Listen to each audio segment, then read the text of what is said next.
La domenica guardo il cazzo perché Giovanni, che è il mio ragazzo, mi lascia da sola per vedere il calcio.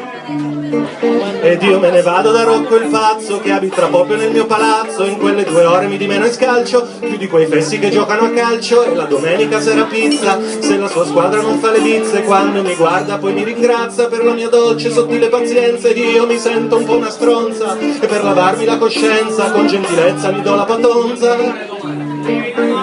Domenica, che dolce domenica, perché il sabato c'è già più stress. Domenica, che bella domenica, peccato che il sabato non sia domenica.